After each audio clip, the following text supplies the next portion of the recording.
Good morning students.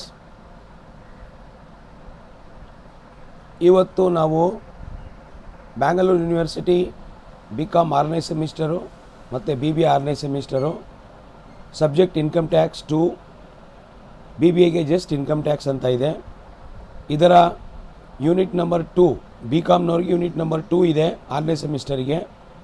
Capital gains. BBAನವ್ರಿಗೆ 5ನೇ ಯೂನಿಟಲ್ಲಿ ಬರೀ theoretical aspect ಇದೆ. ಎಕ್ಸೆಂಪ್ಷನ್ಸು ಅಂಡರ್ ಸೆಕ್ಷನ್ 54 ಯಾವುದೂ ಇಲ್ಲ ಇದರಲ್ಲಿ BBAನವ್ರಿಗೆ. ಆದರೆ BComನವ್ರಿಗೆ ಎಕ್ಸೆಂಪ್ಷನ್ಸ್ ಜೊತೆಯಾಗಿ ಪ್ರಾಕ್ಟಿಕಲ್ ಪ್ರಾಬ್ಲಮ್ಸು ಕೂಡ ಇದೆ. ಸೊ ಹಾಗಾಗಿ ನಾವು ನಿನ್ನೆ ಡಿಸ್ಕಷನ್ ಮಾಡ್ತಾಯಿದ್ವಿ ಕ್ಯಾಪಿಟಲ್ ಗೇನ್ ಅಂದರೆ ಏನು, ಮತ್ತು ಕ್ಯಾಪಿಟಲ್ ಗೇನಲ್ಲಿ ನಾವು ಕ್ಯಾಲ್ಕುಲೇಷನ್ ಮಾಡ್ತಿರ್ಬೇಕಾದ್ರೆ ಏನೆಲ್ಲ ಕಂಡೀಷನ್ಸ್ ಇದೆ ಅಂತ. ಇವತ್ತು ನಾವು ಅಲ್ಲಿ ಒಂದು ಡೆಫಿನೇಷನಲ್ಲಿ ಒಂದು ಟ್ರಾನ್ಸ್ಫರ್ ಅನ್ನೋ ಒಂದು ವರ್ಡನ್ನು ನಾವು ನಿನ್ನೆ ಡಿಸ್ಕಷನ್ ಮಾಡಿದ್ವಿ. ಸೊ ಹಾಗಾದರೆ ಏನು ಟ್ರಾನ್ಸ್ಫರ್ ಅಂದರೆ ಏನು, ಯಾವುದನ್ನು ನಾವು ಟ್ರಾನ್ಸ್ಫರ್ ಅನ್ನೋದಿಲ್ಲ, ಮತ್ತು ಕೆಲವು ಇಂಪಾರ್ಟೆಂಟು ಅಂಶಗಳು ಕ್ಯಾಪಿಟಲ್ ಗೇನ್ಸ್ ಕ್ಯಾಲ್ಕುಲೇಟ್ ಮಾಡ್ತಿರ್ಬೇಕಾದ್ರೆ ನಾವು ಕೆಲವು ಇಂಪಾರ್ಟೆಂಟ್ ಅಂಶಗಳು ಏನೆಲ್ಲ ಕ್ಯಾಪಿಟಲ್ ಅಸೆಟ್ಸ್ ಅಂದರೆ ನಮಗೆ ಗೊತ್ತಿರಬೇಕು, ಎಷ್ಟು ಥರದ ಕ್ಯಾಪಿಟಲ್ ಅಸೆಟ್ಸ್ ಇದೆ, ಇದೆಲ್ಲ ನಾವಿವತ್ತು ತಿಳ್ಕೊತೀವಿ. ಬನ್ನಿ ಹಾಗಾದರೆ ಕ್ಯಾಪಿಟಲ್ ಗೇನ್ಸ್ನಲ್ಲಿ ಟ್ರಾನ್ಸ್ಫರ್ ಅನ್ನೋದು ಬಹಳ ಇಂಪಾರ್ಟೆಂಟು ಒಂದು ಡೆಫಿನೇಷನಲ್ಲಿ ಬರುವ ಒಂದು ವರ್ಡ್ ಇದು. ಈ ಪದದ ಅರ್ಥ ಬೇರೆ ಬೇರೆ ರೀತಿಯಲ್ಲಿ ನಾವು ತಗೋಬೋದು. ಸೆಕ್ಷನ್ 2 ಸಬ್ಸೆಕ್ಷನ್ 47 ಇನ್ಕಮ್ ಟ್ಯಾಕ್ಸ್ ಆ್ಯಕ್ಟಲ್ಲಿ ಏನು ಹೇಳುತ್ತಂದರೆ, ಟ್ರಾನ್ಸ್ಫರ್ ಅಂತ ಹೇಳಿದ್ರೆ it includes A sale, exchange or relinquishment of the asset or extinguishment if any right or the compulsory acquisition under the law or conversion of the asset into stock in trade. Transfer ಅಂದರೆ ನಿನ್ನೆ ನಾವೇನು ತಿಳ್ಕೊಂಡಿದ್ವಿ ಅಂದರೆ transfer of title, change of title from one particular person to another particular person, change of title, change of authority ಅಂತ ನಾವು ಅಂದ್ಕೊಂಡಿದ್ವಿ. Definition under section 2 subsection 47 ಏನು ಹೇಳುತ್ತೆ ಕ್ಲಿಯರ್ಲಿ ಇಲ್ಲಿ ಅಂದರೆ, ಟ್ರಾನ್ಸ್ಫರ್ ಆಫ್ ಕ್ಯಾಪಿಟಲ್ ಅಸೆಟ್ ಅಂದರೆ ಇಲ್ಲಿ ಪದದ ಅರ್ಥ ಏನಂದರೆ, ಒಂದು ಸೇಲ್ ಆಗ್ಬೋದು, ಎರಡನೇದು ಎಕ್ಸ್ಚೇಂಜ್ ಆಗ್ಬೋದು, ಆರ್ ಮೂರನೇದು ರೆಲಿಂಕ್ವಿಶ್ಮೆಂಟ್ ಆಗ್ಬೋದು. ರೆಲಿಂಕ್ವಿಶ್ಮೆಂಟ್ ಅಂದರೆ ಫಿಸಿಕಲಿ ಏನು ಹೋಲ್ಡಲ್ಲಿ ಇಟ್ಕೊಳ್ಳದೆ ಇರೋದು. ರೆಲಿಂಕ್ವಿಶ್ಮೆಂಟ್ ಅಂದರೆ ಫಿಸಿಕಲಿ ಹೋಲ್ಡಲ್ಲಿ ಏನು ಇಟ್ಕೊಳ್ಳದೆ ಇರೋದು, ಅಥವಾ ಯಾರಿಗಾದರೂ ಒಬ್ಬರನ್ನ ಅದನ್ನು ಕೊಡೋದು, ಅದು ಕೂಡ ಎಕ್ಸ್ಚೇಂಜ್ ಥರನೇ ಅರ್ಥ ಬರುತ್ತೆ. ಎಕ್ಸ್ಟಿಂಗ್ವಿಶ್ಮೆಂಟು ಸೇಮ್ ಅದೇ ಅರ್ಥ ಬರುತ್ತೆ. ಎಕ್ಸ್ಟಿಂಗ್ವಿಶ್ಮೆಂಟು ಅದೇ ಅರ್ಥ ಬರುತ್ತೆ, ರಿಲಿಂಕ್ವಿಶ್ಮೆಂಟು ಕೂಡ ಸಿಮಿಲರ್ ಮೀನಿಂಗು ಅದೇ ಬರುತ್ತೆ. ಸೊ ರಿಲಿಂಕ್ವಿಶ್ಮೆಂಟಲ್ಲಿ ಡಿಕ್ಷನರಿ ಮೀನಿಂಗ್ ನಾವು ನೋಡೋದಾದರೆ ಗಿವ್ ಅಪ್ ದ ಟೈಟಲ್ ಅಂತ ಬರುತ್ತೆ. ಟೈಟಲ್ನ ಬಿಟ್ಕೊಡೋದು ಅಥವಾ ಪ್ರಾಪರ್ಟಿನ ಬಿಟ್ಕೊಡೋದು, ಅದು ಮೂವೇಬಲ್ ಪ್ರಾಪರ್ಟಿ ಆಗಿರಲಿ ಇಮೂವೇಬಲ್ ಪ್ರಾಪರ್ಟಿ ಆಗಿರಲಿ, ಅದನ್ನು ಬಿಟ್ಕೊಡೋದು ಅಂತ ಬರುತ್ತೆ. Giving up or physically to stop holding physically ಅದನ್ನು ಹೋಲ್ಡ್ ಮಾಡೋದನ್ನು ಸ್ಟಾಪ್ ಮಾಡೋದು ಅನ್ನೋದು ರಿಲಿಂಕ್ವಿಶ್ಮೆಂಟ್ ಅಂತ ನಾವು ಕರಿತೀವಿ. ಸೊ ಇದು ಟ್ರಾನ್ಸ್ಫರ್ ಅಂತ ಹೇಳಿದ್ರೆ ಸೇಲ್ ಆಗಬಹುದು, ಎಕ್ಸ್ಚೇಂಜ್ ಆಗಬಹುದು, ಅಥವಾ ರಿಲಿಂಕ್ವಿಶ್ಮೆಂಟ್ ಆಗ್ಬೋದು. ಅಂದರೆ ಏನಂತ ಹೇಳಿದ್ದು ನಾನು, not holding physically or give up the title, ಇದೆರಡೂ ಆಗುತ್ತೆ. ನಮ್ಮ ವಶಕ್ಕೆ ಇಟ್ಕೊಳ್ಳದೇ ಇರೋದು ಅಥವಾ ಆ ಟೈಟಲ್ನ ಬಿಟ್ಕೊಟ್ಬಿಡೋದು ಆಫ್ ದಿ ಅಸೆಟ್, ಒಂದು ಯಾವುದಾದ್ರೂ ಒಂದು ಅಸೆಟ್ ಮೂವೇಬಲ್ ಆಗಲಿ ಅಥವಾ ಇಮೂವೇಬಲ್ ಆಗಲಿ. ಆರ್ ಎಕ್ಸ್ಟಿಂಗ್ವಿಶ್ಮೆಂಟ್ ಅಂತ ಹೇಳಿದ್ರೆ ಇಲ್ಲಿ ಇದು ಸಾಲವನ್ನು ಮನ್ನಾ ಮಾಡೋದು ಅಂತಲೂ ಬರುತ್ತಿಲ್ಲಿ, ಸಾಲ ಮನ್ನಾ ಅಂತಲೂ ಬರುತ್ತೆ. ಎಕ್ಸ್ಟಿಂಗ್ವಿಶ್ಮೆಂಟ್ ಅಂದರೆ ಕ್ಯಾನ್ಸಲೇಷನ್ ಆಫ್ ಡೆಟ್ ಅಂತಲೂ ಬರುತ್ತೆ. At the same time cancellation of right ಅಂತಲೂ ಬರುತ್ತೆ. ಸಾಲವನ್ನು ಮನ್ನಾ ಮಾಡೋದು ಬರುತ್ತೆ. At the same time cancellation of right ಅಂತಲೂ ಕೂಡ ಬರುತ್ತೆ. ಸೊ ಟ್ರಾನ್ಸ್ಫರ್ ಅಂದರೆ ಒಂದು ಸೇಲ್ ಆಯಿತು, ಎರಡನೇದು ಎಕ್ಸ್ಚೇಂಜ್ ಆಯಿತು, ಮೂರನೇದು ರೆಲಿಂಕ್ವಿಶ್ಮೆಂಟ್ ಆಯಿತು, ನಾಲ್ಕನೇದು extinguishment of any right if any ಅಂತ ಆಯಿತು. ಐದನೇದು ಕಂಪಲ್ಸರಿ ಅಕ್ವಿಸಿಷನ್, ಒತ್ತುವರಿ ಮಾಡ್ಕೊಳ್ಳೋದು ಅಂಡರ್ ದಿ ಲಾ, ರೂಲ್ ಪ್ರಕಾರ ಒತ್ತುವರಿ ಬೇರೆಯವರಾದರೂ ಮಾಡ್ಕೋಬೋದು, ಅಥವಾ ಒಂದು ಬಿಸ್ನೆಸ್ಸು ಕೂಡ ಒತ್ತುವರಿ ಮಾಡ್ಕೋಬೋದು. ಅಥವಾ ಒಂದು ಬಿಸ್ನೆಸ್ನವರು conversion of the asset into stock in trade, ಆ ಅಸೆಟ್ನ ಸ್ಟಾಕಿಗೆ ತಗೊಬಿಡೋದು. ಇವೆಲ್ಲನೂ ಕೂಡ ಸೇರಿ ಟ್ರಾನ್ಸ್ಫರ್ ಅಂತಲೇ ಆಗುತ್ತೆ.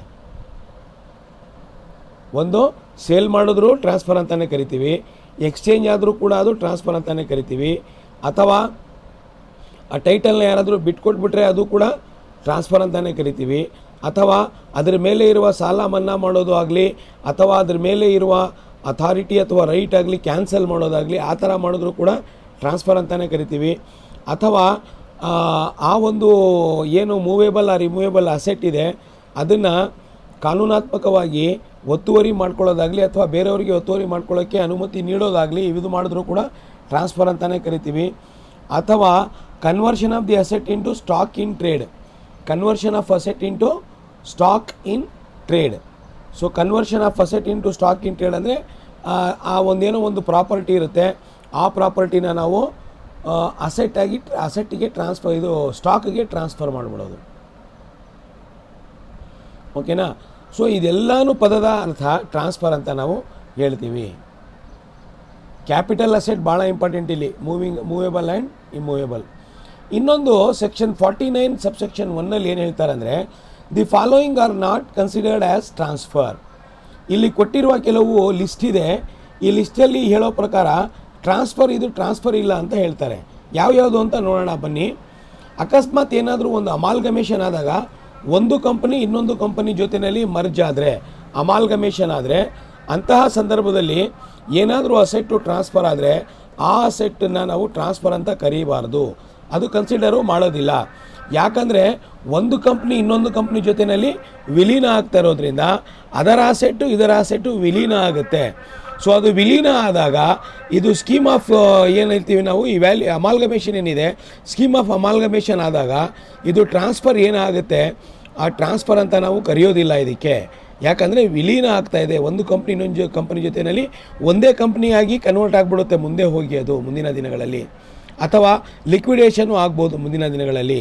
ಸೊ ಹಾಗಾಗಿ ಓವರಾಲು ಓನರ್ಶಿಪ್ ಟ್ರಾನ್ಸ್ಫರ್ ಆಗಲ್ಲ ಇಲ್ಲಿ, ಯಾರ್ಯಾರ ಹೆಸರಲ್ಲಿ ಇರುತ್ತೆ ಅವ್ರವ್ರ ಹೆಸರಲ್ಲೇ ಇರುತ್ತೆ, ಜಸ್ಟು ಕಂಪನಿ ಮಾತ್ರ ಮರ್ಜ್ ಆಗಿರುತ್ತೆ ಅಷ್ಟೇ. ಸೊ ಆಮೇಲೆ ಎರಡನೇದು transfer of agricultural land before 1/4/1970, 1970 ಹಿಂದೆ, ಅಂದರೆ 1 ಏಪ್ರಿಲ್ 1970 ಅದರ ಹಿಂದೆ ಏನಾದರೂ ಅಗ್ರಿಕಲ್ಚರಲ್ ಲ್ಯಾಂಡು ಟ್ರಾನ್ಸ್ಫರ್ ಆಗಿದ್ದರೆ ಅದನ್ನೇ ಟ್ರಾನ್ಸ್ಫರ್ ಅಂತ ಕರೆಯಲ್ಲ, ಆಮೇಲೆ ಕನ್ಸಿಡರ್ ಮಾಡಲೂಬಾರ್ದು ನಾವು ಅಂತ ಹೇಳ್ತಾರೆ. Next transfer of debenture or bonds into shares. Transfer of debenture or bonds into shares. ಅಕಸ್ಮಾತ್ ಏನಾದರೂ ಡಿಬೆಂಜರ್ಸ್ ಆರ್ ಬಾಂಡ್ಸು, ಡಿಬೆಂಜರ್ ಆಗಲಿ ಶೇರ್ಸ್ ಆಗಲಿ, ಡಿಬೆಂಜರ್ಸ್ ಆಗಲಿ ಬಾಂಡ್ಸ್ ಆಗಲಿ ಶೇರ್ಸ್ ಆಗಿ ಅವ್ರು ಏನಾದರೂ ಟ್ರಾನ್ಸ್ಫರ್ ಮಾಡೋ ಮಾಡಿದಾಗ ಅದು ಕೂಡ ಟ್ರಾನ್ಸ್ಫರ್ ಅಂತ ನಾವು ತಗೊಳ್ಳಲ್ಲ, ಕನ್ಸಿಡರ್ ಮಾಡಬಾರ್ದು. ನಾವು ತಗೊಳ್ಳಲ್ಲ ಅಂತ ಅಲ್ಲ, ಅಲ್ಲಿ ಆ್ಯಕ್ಟಲ್ಲಿ ಏನು ಹೇಳ್ತಾರೆ ಅದನ್ನು ಕನ್ಸಿಡರ್ ಮಾಡಬಾರ್ದು ಅಂತ ಹೇಳ್ತಾರೆ. Next transfer of assets in kind at the time of liquidation. So ಪ್ರತಿಯೊಂದು ಕ್ಯಾಶಲ್ಲಿ ಇರುತ್ತೆ, ಕೈಂಡಲ್ಲಿ ಏನಾದರೂ ಅಕಸ್ಮಾತ್ ಕಂಪನಿ ಲಿಕ್ವಿಡೇಟ್ ಆಗ್ತಾ ಇರಬೇಕಾದ್ರೆ, ಕಂಪನಿ ವೈಂಡ್ ಅಪ್ ಆಗ್ತಿರ್ಬೇಕಾದ್ರೆ ಅಕಸ್ಮಾತ್ ಏನಾದರೂ ಕಂಪನಿಯ assets movable or removable assets ಕೈಂಡಿಗೆ ಕನ್ವರ್ಟ್ ಆಗಿಬಿಟ್ರೆ, ಅಸೆಟ್ಸ್ ಬದಲು ಅಸೆಟ್ಸು ಇದ್ರ ಬದಲು ಅದು ಅಂತ ಹೇಳಿ ಆ ಥರ ಆದರೆ ಅದು ಕೂಡ ಟ್ರಾನ್ಸ್ಫರ್ ಆಗಲ್ಲ. Amount it is accountable and it should be given in terms of money ಅಂತ ನಾವು ಹೇಳ್ತೀವಿ. ಸೊ ಹಾಗಾಗಿ ಅದು ಕೂಡ it is not considered as transfer. ಮತ್ತು transfer of asset by a parent company. ಒಂದು ಮೇನ್ ಕಂಪನಿ ಏನಿದೆ ಅದರ ಪೇರೆಂಟ್ ಕಂಪನಿ, ಅದರ ಸ್ಥಾಪಿತವಾದ company, first company, head office ಇರುವ ಕಂಪನಿ, ಅದರ transfer of asset by parent company to the own subsidiary company. So that means to say that transfer of asset by a parent company. ಅಂದರೆ ಒಂದು parent company ಅಕಸ್ಮಾತ್ ಏನಾದರೂ ಅವರ own subsidiary ಅಸೆಟ್ಸಿಗೆ ಏನಾದರೂ ಅಸೆಟ್ಗಳನ್ನು transfer ಮಾಡಿದ್ರೆ ಅವ್ರದ್ದೇ ಬ್ರಾಂಚಸ್ನ, ಈಗ ದೊಡ್ಡ ಕಂಪ್ನಿ ಇರುತ್ತೆ, ಅವರ ಬ್ರಾಂಚಸ್ಸು ಬೇರೆ ಕಡೆಯೂ ಇರುತ್ತೆ. ಸೊ ಬೇರೆ ಕಡೆ ಇದ್ದಾಗ ಆ ಬೇರೆ ಕಡೆ ಇರುವ ಬ್ರಾಂಚಸ್ಸುಗೆ ಇವರೇನಾದರೂ ಅಸೆಟ್ಸ್ನ ಕಳಿಸಿದ್ರೆ ಟ್ರಾನ್ಸ್ಫರ್ ಅಂತ ನಾವು ಕರೆಯಲ್ಲ. ಯಾಕಂದರೆ ಅದೇ ಕಂಪನಿ ಅದು, ಅವ್ರದ್ದೇ ಪ್ರಾಡಕ್ಟ್ಸ್ ಮ್ಯಾನುಫ್ಯಾಕ್ಚರ್ ಮಾಡ್ತಾ ಇರೋದು. ಇವರು ದೊಡ್ಡ ಪ್ರಾಡಕ್ಟ್ ಮ್ಯಾನುಫ್ಯಾಕ್ಚರ್ ಮಾಡ್ತಿರ್ಬೋದು, ಅವರು ಬಿಡಿ ಭಾಗಗಳು ಪ್ರೊಡ್ಯೂಸ್ ಮಾಡ್ತಾ ಇರ್ಬೋದು. ಸೊ ಹಾಗಾಗಿ that is important. Next transfer of asset under the gift or will. So gift ಅಥವಾ ವಿಲ್ಲು ಯಾರಾದರೂ ಒಂದು ಕರಾರು ಬರೆದಿದ್ರೆ ಅಥವಾ ಯಾರಿಗಾದರೂ ಏನೋ ಅಂದರೂ ಗಿಫ್ಟು ಏನಾದರೂ ಕೊಟ್ಟರೆ ಅದು ಕೂಡ ಟ್ರಾನ್ಸ್ಫರ್ ಆಗಲ್ಲ. ಪಿತ್ರಾರ್ಜಿತವಾಗಿ ಅಥವಾ ಯಾರೋ ಫ್ರೆಂಡ್ಶಿಪ್ಪಲ್ಲಿ ಅಥವಾ ಇನ್ಯಾರೋ ಗಿಫ್ಟಾಗಿ ಏನಾದರೂ ವಿಲ್ ಬರೆದು ಕೊಟ್ಟು ಏನಾದರೂ ಡೀಡ್ ಬರೆದು ಕೊಟ್ಟರೆ ಅದನ್ನು ಟ್ರಾನ್ಸ್ಫರ್ ಅನ್ನೋದಿಲ್ಲ. ಸೊ ಹಾಗಾಗಿ ನಾವೇನಂತ ಕರಿತೀವಿ, ಇದನ್ನು ನಾವು ಟ್ರಾನ್ಸ್ಫರ್ ಆಗಿ ಗಣನೆಗೆ ತಗೋಬಾರ್ದು ಅಂತ ಹೇಳ್ತಾರೆ. Is not considered as transfer ಅಂತ. Asset transfer of asset under the gift or will. So ಯಾವುದಾದ್ರೂ ಒಂದು ಅಸೆಟ್ಟು ಗಿಫ್ಟು ಅಥವಾ ಅದರ ವಿಲ್ಲು ಮಾಡಿಕೊಟ್ಟಿದ್ರೆ ಯಾರಾದರೂ, ಸೊ ಅದನ್ನು ನಾವು ಟ್ರಾನ್ಸ್ಫರ್ ಅಂತ ಪರಿಗಣಿಸಬಾರ್ದು ಅಂತ ಹೇಳ್ತಾರೆ. ಸೊ ಹಾಗಾದರೆ ಅದು ಫಾರ್ಮ್ಯಾಲಿಟೀಸ್ ಇನ್ನೂ ಕಂಪ್ಲೀಟ್ ಆಗಿಲ್ಲ ಅಂತ ಅದರ ಅರ್ಥ. ನಾಳೆ ದಿನ ಏನಾದರೂ ಫಾರ್ಮ್ಯಾಲಿಟೀಸ್ ಅದರಲ್ಲಿ ಬಿಟ್ಟು ಹೋಗಿರುತ್ತೆ, ಕಂಪ್ಲೀಟ್ ಆಗಿರೋದಿಲ್ಲ ಅದು. ಸೊ ಗಿಫ್ಟಾಗಿ ಯಾರೋ ಕೊಟ್ಟಿರ್ತಾರೆ. ಸೊ ನಾಳೆ ದಿನ ಅದನ್ನು ಗಿಫ್ಟನ್ನು ನೀವು ಏನಾದರೂ ಬೇರೆ ರೀತಿಯ ಟ್ರೀಟ್ಮೆಂಟ್ ಮಾಡಬೇಕು ಅನ್ನೋದಾದರೆ ಅದರ ಓನರ್ಶಿಪ್ ಎಲ್ಲಿಂದ ಬಂತು ಏನು ಅನ್ನೋದು ಇಲ್ಲಿ ಇಂಪಾರ್ಟೆಂಟ್ ಆಗಿ ಬೇಕಾಗಿರ್ತದೆ. ಸೊ ಹಾಗಾಗಿ ಇದನ್ನು ನಾವು ಕನ್ಸಿಡರ್ ಮಾಡಲ್ಲ ಇದರಲ್ಲಿ. Next transfer of capital asset at the time of partition of Hindu undivided family HUF. So transfer of capital asset ಏನಿದೆ, ಏನಾದರೂ capital asset Hindu undivided family, ಈಗ ಜಾಯಿಂಟ್ ಫ್ಯಾಮಿಲಿ ಇರುತ್ತೆ, ಅನ್ಡಿವೈಡೆಡ್ ಫ್ಯಾಮಿಲಿ ಇರುತ್ತೆ. ಆ ಅನ್ಡಿವೈಡೆಡ್ ಫ್ಯಾಮಿಲಿ ಪಾರ್ಟಿಷನ್ ಆದಾಗ, nuclear family ಆದಾಗ, so nuclear family ಆದಾಗ single family ಆಗಿ ಕನ್ವರ್ಟು, ಕೆಲವ್ರಿಗೆ ಇಷ್ಟ ಇಲ್ಲದೆ ಫ್ಯಾಮಿಲಿನ ಬಿಟ್ಟು ಅವರು ಸಪ್ರೇಟಾಗಿ ನಾವು ನ್ಯೂಕ್ಲಿಯರ್ ಫ್ಯಾಮಿಲಿ ಮಾಡ್ಕೋತೀವಿ ಅಂತ ಹೋದಾಗ ಅವ್ರಿಗೆ ಅಲ್ಲಿ ಒಂದಷ್ಟು ಏನಾದರೂ ಟ್ರಾನ್ಸ್ಫರ್ ಆಫ್ ಕ್ಯಾಪಿಟಲ್ ಅಸೆಟ್ ಆಗ್ಬೋದು. ಆ ಟೈಮಲ್ಲಿ ಟ್ರಾನ್ಸ್ಫರ್ ಆಫ್ ಕ್ಯಾಪಿಟಲ್ ಅಸೆಟ್ ಆದರೆ ಅದನ್ನು ಟ್ರಾನ್ಸ್ಫರ್ ಅಂತ ನಾವು ಕರೆಯೋದಿಲ್ಲ ಅಂತ ಹೇಳ್ತಾರೆ. ಯಾರು ಇಟ್ ಶುಡ್ ಬಿ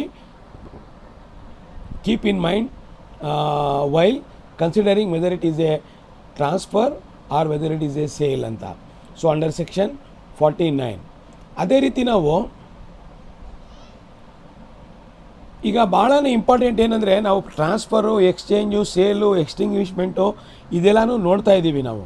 ಸೊ ಇವೆಲ್ಲ ನೋಡ್ತಾ ಇದ್ದಾಗ ನಮಗೆ ಇದು ಯಾವುದ್ರ ಬಗ್ಗೆ ಮಾತಾಡ್ತಾವ್ರೆ ಅಂದರೆ ಇದು ಕ್ಯಾಪಿಟಲ್ ಅಸೆಟ್ ಬಗ್ಗೆ ಮಾತಾಡ್ತಾ ಇದ್ದೀವಿ ನಾವು ಆವಾಗಲಿಂದ. ಕ್ಯಾಪಿಟಲ್ ಗೇನ್ ಕ್ಯಾಲ್ಕುಲೇಟ್ ಮಾಡಬೇಕಂದ್ರೆ ಕ್ಯಾಪಿಟಲ್ ಅಸೆಟ್ಸ್ ಮೇಲೆ ನಾವು ಕ್ಯಾಪಿಟಲ್ ಗೇನನ್ನು ಕ್ಯಾಲ್ಕುಲೇಟ್ ಮಾಡೋದು ಅಲ್ವಾ. ಸೊ ಹಾಗಾದರೆ ಟ್ರಾನ್ಸ್ಫರ್ ಆಗೋದು, ಎಕ್ಸ್ಚೇಂಜ್ ಆಗೋದು, ಸೇಲ್ ಆಗೋದು, ರೆಲಿಂಕ್ವಿಷ್ಮೆಂಟ್ ಆಗೋದು, ಎಕ್ಸ್ಟಿಂಗ್ವಿಷ್ಮೆಂಟ್ ಆಗೋದು, ಅಥವಾ ಅಂಡರ್ ದಿ ಲಾ ಅಕ್ವಿಸಿಷನ್ ಆಗೋದು, ಅಥವಾ ಅದನ್ನು ಟ್ರೇಡಿಗೆ ತಗೊಳ್ಳೋದು, ಇವೆಲ್ಲನೂ ಕೂಡ ಒಳಪಡುವ ಒಂದು ಪದಾರ್ಥ ಯಾವುದಂದರೆ ಅದು capital asset. So capital asset ಅಂದರೆ ಇಲ್ಲಿ ಏನು ಹೇಳ್ತಾರೆ ಅಂದರೆ section 2 subsection 14 property of any kind held by the assessee whether connected or not with the business or profession.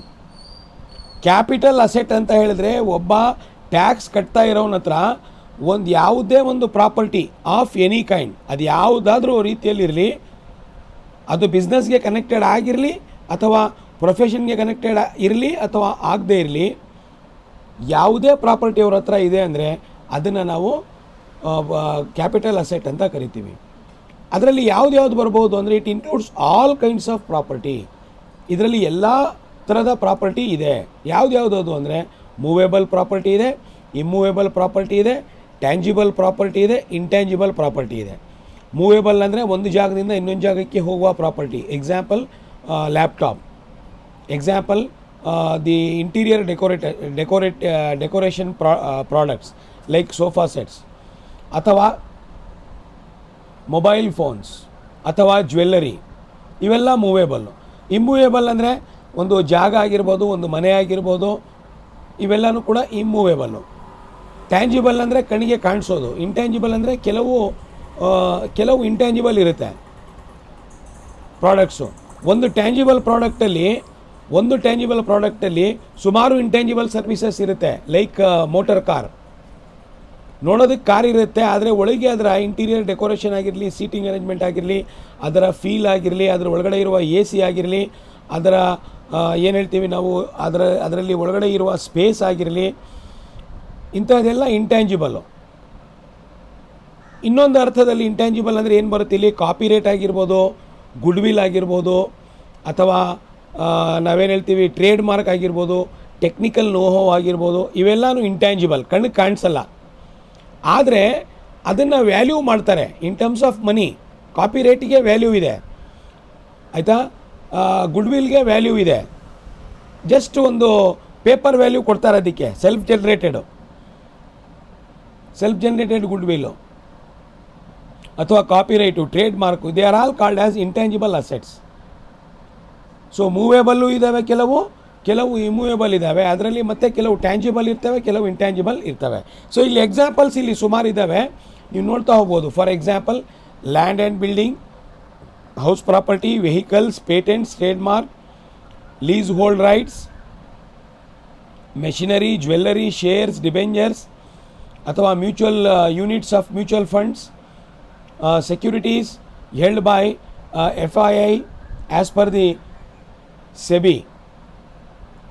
So ಇವೆಲ್ಲನೂ ಕೂಡ ಸೇರಿ ಇಲ್ಲಿ ಕೊಟ್ಟಿರುವ ಎಲ್ಲ ಎಕ್ಸಾಂಪಲ್ಸೂ ಕೂಡ ಕ್ಯಾಪಿಟಲ್ ಅಸೆಟ್ ಕ್ಯಾಟಗರಿನಲ್ಲೇ ಬರ್ತವೆ. ಬರೀ ನಾವು ನಮಗೆ ಕಣ್ಣಿಗೆ ಕಾಣಿಸೋದೇ ಆಗಬೇಕಂತ ಏನಿಲ್ಲ, ಕಣ್ಣಿಗೆ ಕಾಣಿಸದೇ ಇರೋದು ಇಂಟ್ಯಾಂಜಿಬಲ್ಲು ಕೂಡ ಕ್ಯಾಪಿಟಲ್ ಅಸೆಟ್ ಆಗುತ್ತೆ. ಅದೇ ರೀತಿ ನಾವು ಕೆಲವು ಟೈಮು ಶೇರ್ಸಲ್ಲಿ ಬಂದಾಗ ಬೋನಸ್ ಶೇರ್ಸ್ ಬರುತ್ತೆ, ರೈಟ್ ಶೇರ್ಸ್ ಬರುತ್ತೆ, ಬರೀ ಶೇರ್ಸೇ ಬರಲ್ಲ, ಅಲ್ಲಿ ಈಕ್ವಿಟಿ ಶೇರ್ಸೇ ಬರಲ್ಲ. ಅದು ಕೂಡ ನಾವು ಇದು ಏನಂತ ಹೇಳ್ತೀವಿ, ಅದನ್ನು ಕೂಡ ನಾವು ಕ್ಯಾಪಿಟಲ್ ಅಸೆಟ್ ಅಂತ ಕರಿತೀವಿ. ಅದನ್ನು ಕೊಂಡ್ಕೊಂಡು ಮಾರಾಟ ಮಾಡಿದಾಗ ಅದರಿಂದ ಲಾಭ ಆಗುತ್ತೆ. ಮೆಷಿನರಿ ಕೊಂಡ್ಕೊಂಡು ಮಾರಾಟ ಮಾಡಿದ್ರೆ ಲಾಭ ಆಗುತ್ತೆ, ಜ್ಯುವೆಲ್ರಿ ಕೊಂಡ್ಕೊಂಡು ಮಾರಾಟ ಮಾಡಿದ್ರೆ ಲಾಭ ಆಗುತ್ತೆ, ಟ್ರೇಡ್ ಮಾರ್ಕ್ಸು, ವೆಹಿಕಲ್ಸು ಏನೆಲ್ಲ ಇದ್ದಾವೋ ಇವೆಲ್ಲನೂ ಕೂಡ ಕ್ಯಾಪಿಟಲ್ ಅಸೆಟ್ಸು. ಕೊಂಡ್ಕೊಂಡಾಗ ಒಂದು ಬೆಲೆ ಇರುತ್ತೆ, ಮಾರಿದಾಗ ಒಂದು ಬೆಲೆ ಇರುತ್ತೆ, ಅದರಿಂದ ಬರುವ ಲಾಭಾಂಶವನ್ನು ನಾವು ಕ್ಯಾಪಿಟಲ್ ಅಸೆಟ್ಸಲ್ಲಿ, ಕ್ಯಾಪಿಟಲ್ ಗೇನ್ಸಲ್ಲಿ ಕ್ಯಾಲ್ಕುಲೇಟ್ ಮಾಡ್ತೀವಿ, ಅದು ಟ್ರಾನ್ಸ್ಫರ್ ಆಗಿದ್ದರೆ. ಸೊ ಹಾಗಾಗಿ ನಾವು ಕರೆಕ್ಟಾಗಿ ಜ್ಞಾಪಕ ಇಟ್ಕೊಂಡ್ರೆ ಇದು ಒಳ್ಳೆಯದು, ಯಾವೆಲ್ಲ ಕ್ಯಾಪಿಟಲ್ ಅಸೆಟ್ಸಲ್ಲಿ ಬರುತ್ತೆ ಅಂಥೇಳಿ.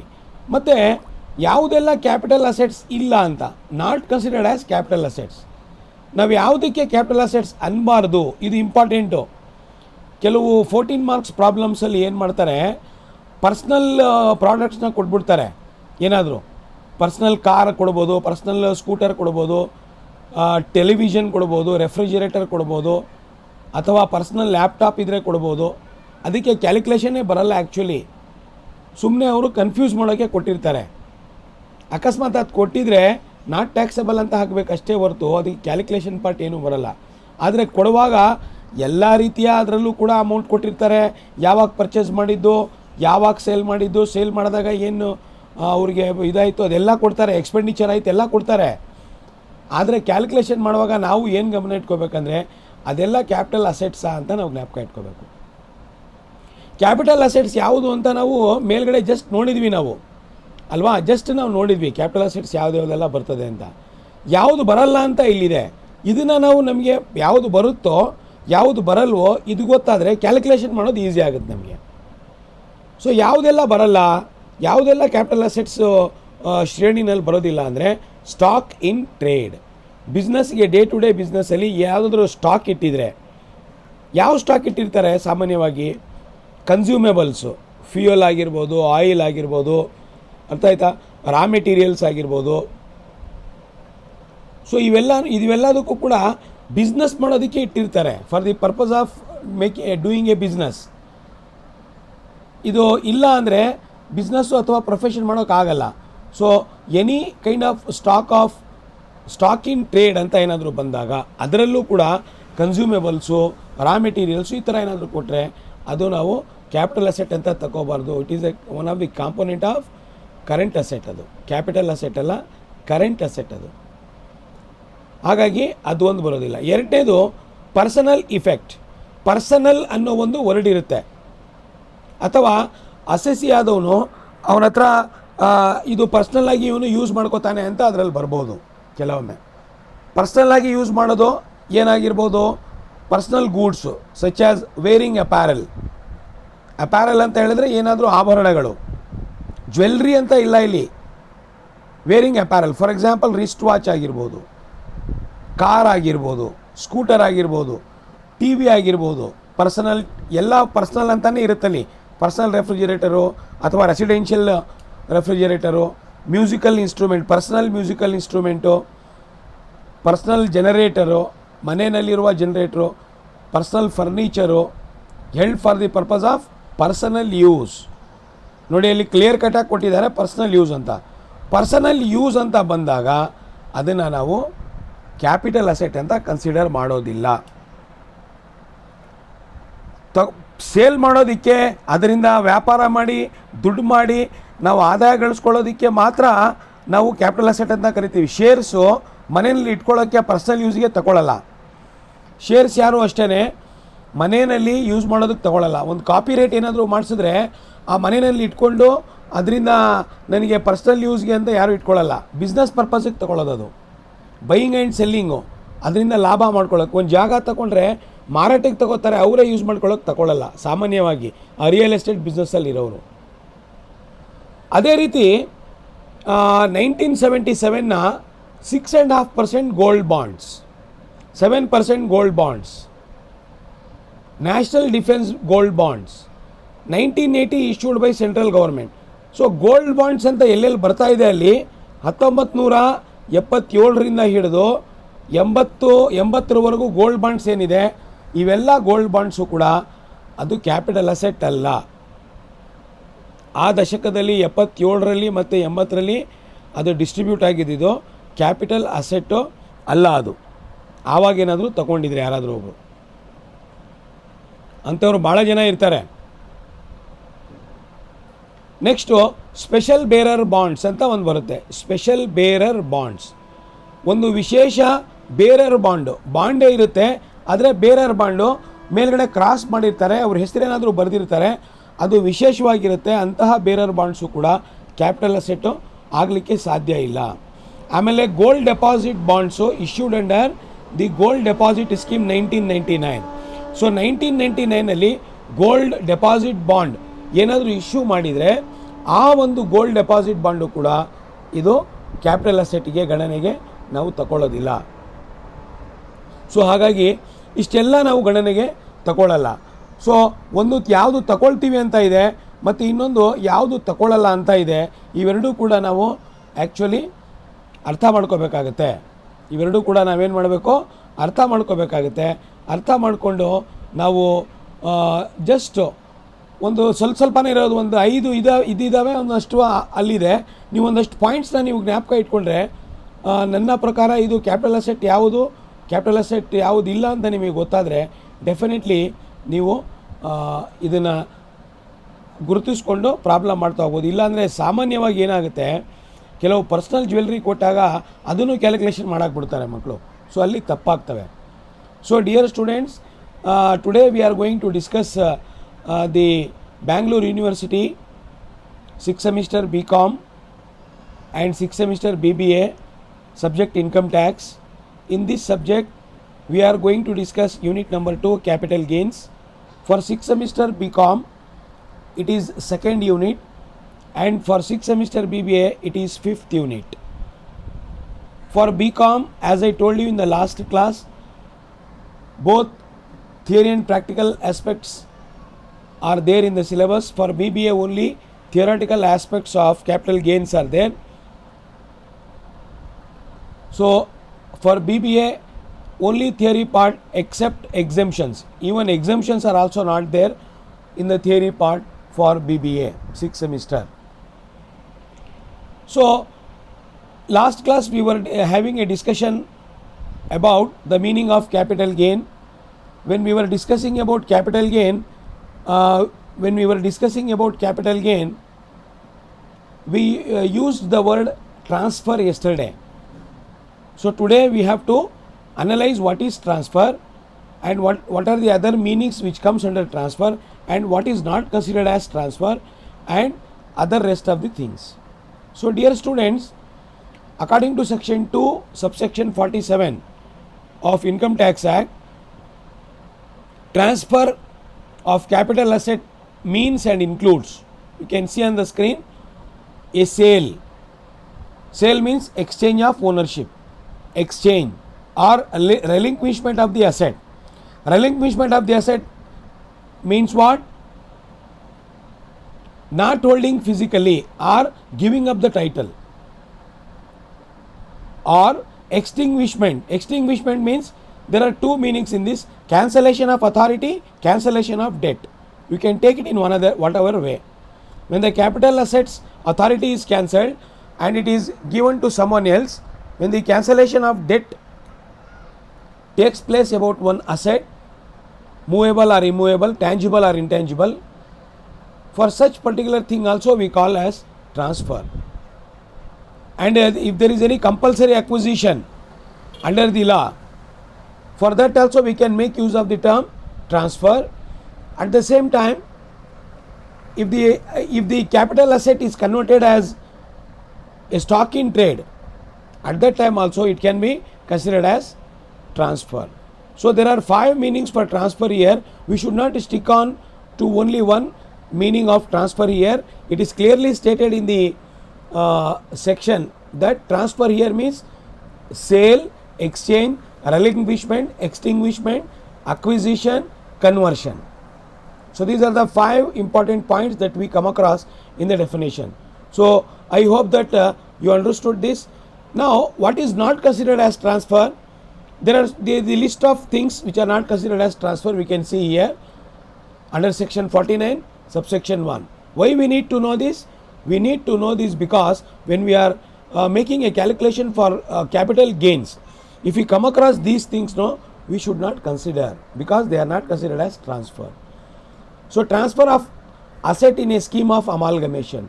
When one company is amalgamating itself with others or others are amalgamating with itself, when mergers and acquisition takes place, when the assets of one company is amalgamated with the assets of the other company, ownership remains same. Only the company amalgamates. Therefore, it is not considered as transfer. Agricultural land, if it is transferred before 1st April 1970, it is also not considered as transfer. When the debentures or bonds are converted into shares, very clearly it is saying when the debentures or bonds, if they are converted into shares, at that time also there is no need to take or consider it as transfer. Then if the parent company transfers any of its assets to its subsidiary company, which is making small particles, or if the main company is transferring some assets to its subsidiary unit, it is not considered as transfer in income tax. Then transfer of asset under gift or will, it is also not. Under gift or will, if anything is transferred, it is not considered as transfer of capital asset. Then transfer of capital at the time of partition of the Hindu undivided family. When the Hindu undivided family is partitioned, at that time, if there is any transfer of capital asset, we should not consider it as transfer. Then let us see, we are discussing from yesterday the word transfer. So exchange, sale, relinquishment, extinguishment, acquisition or conversion. So from yesterday we are discussing that is related to actually capital asset. Now we need to know what is the meaning of capital asset, because unless we know the meaning of capital asset, we will not be able to identify the capital asset, and then we will not be able to calculate according to the procedure given in the calculation of long term or short term capital gain for that particular capital asset. Therefore, it is our honest duty to identify what is the meaning of capital asset and what we consider as capital asset and what we should not consider as capital asset. All that we will discuss. So, capital asset here, it is clearly defined. You can see under section 2 subsection 14, property of any kind held by an assessee, whether it is connected or not connected with the business or profession. See, the property of any kind, movable kind, immovable kind, tangible kind, intangible kind. If a person holds this property, whether that is connected to business or not connected to business, it is considered as capital asset. There are so many examples, but I have taken only few examples. If any person is having land, building, house property, vehicles, patents, trademarks, household rights, machinery, jewelry, shares, debentures, units of mutual fund, then securities, okay, held by FIIs as per SEBI guidelines. So here you can see the list of both tangible and intangible, movable and immovable assets or properties. If a person or a group of persons or a company holds all these things, it will be considered as capital asset. And transfer of any of these takes place in the previous year, and if they have obtained any profit out of it, it is under law. It is under law, and it has to pay the taxes as per the law. Therefore, if any person or group of person or body of person, corporation or the company, if they hold the movable or immovable properties, see, movable property you can call, car is a movable property, vehicle is a movable property, mobile phone is a movable property, laptop is a movable property. But there are certain immovable properties like land. Land is a immovable property, fixed asset. Building is a immovable property. House property, immovable property. Again, what happens here is, some are tangible, some are intangible. You see, car is tangible, but intangible attributes are there in the car.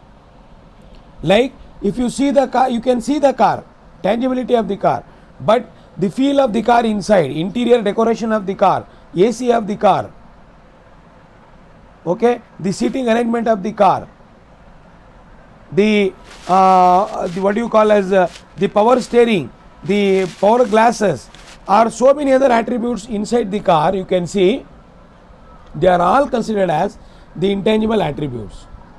But when we are talking about tangibility and intangibility in terms of capital assets, here we have to take the copyrights, trademarks, then the what do you call brand name, they are all called as intangible assets of the company. So therefore, the company or the group of people or a single person may have all these assets or a group of assets or any one or two assets. If that asset is transferred in the previous year and it has gained some profit, for that we have to pay the tax. So for paying the tax we need to keep in mind, that what is the rule regarding calculation and what is the percentage of tax we need to pay. Now after understanding what are the capital assets, let us see what are not to be considered as capital assets. Not considered as capital assets. You can see the first one, stock in trade. Stock in trade means for everyday trade, buying and selling. Trade means buying and selling. Certain stocks are required for either for conversion of raw material or for conversion of raw material into finished goods, or work in progress, or work in progress to finished goods. Consumables, oil, fuel, okay, these are the emergency requirements, trade requirements, or raw materials. They are all called as stock in trade. They are not considered as capital assets. Then any personal usage materials, the materials which are meant for personal uses, like personal wearing, personal apparels, that is jewelry, personal jewelry or apparel, car, scooter, personal scooter, television, refrigerator, musical instrument. You can see so many examples are there, but here one important thing that you need to notice here is it is held for personal use. So they are not considered as capital assets. Then the gold bonds of whatever different bonds are there here, so many gold bonds are there. In the third point and in the fifth point, you can see the gold bonds. All types of gold bonds during 1977 to 99, we will not consider them as capital assets. The special bearer bonds of 1991, they are also not considered as the capital assets. So dear students, today we came to know about the meaning of transfer, what is not considered as transfer, the meaning of capital asset, different capital assets available, the meaning of assets which are not considered as capital assets. So ಇವತ್ತು ನಾವು capital asset ಅಂದರೆ ಏನಂತ ಗೊತ್ತಾಯಿತು, transfer ಅಂದರೆ ಏನಂತ ಗೊತ್ತಾಯಿತು, transfer ಇಲ್ಲ ಅಂದರೆ ಟ್ರಾನ್ಸ್ಫರು ಯಾವುದಕ್ಕೆ ನಾವು ಇಲ್ಲ ಅಂತ ಹೇಳ್ತೀವಿ ಅದೆಲ್ಲ ಗೊತ್ತಾಯ್ತು ನಮಗೆ. ಸೊ ಕ್ಯಾಪಿಟಲ್ ಅಸೆಟ್ ಯಾವ್ದು ಬರ್ತವೆ, ಕ್ಯಾಪಿಟಲ್ ಅಸೆಟ್ ಯಾವುದು ಬರಲ್ಲ ಅಂತಲೂ ಗೊತ್ತಾಯ್ತು ನಮಗೆ. ಸೊ ಮುಂದಿನ ಕ್ಲಾಸಲ್ಲಿ ನಾವು ಟೈಪ್ಸ್ ಆಫ್ ಕ್ಯಾಪಿಟಲ್ ಗೇನ್ ಇದ್ರ ಬಗ್ಗೆ ಡಿಸ್ಕಷನ್ ಮಾಡೋಣ ಅಂತ ಹೇಳ್ತಾ ವಿಡಿಯೋ ವಾಚ್ ಮಾಡೋದಕ್ಕೆ ತುಂಬ ಧನ್ಯವಾದಗಳು. Thank you very much for watching the video. Take care. Bye.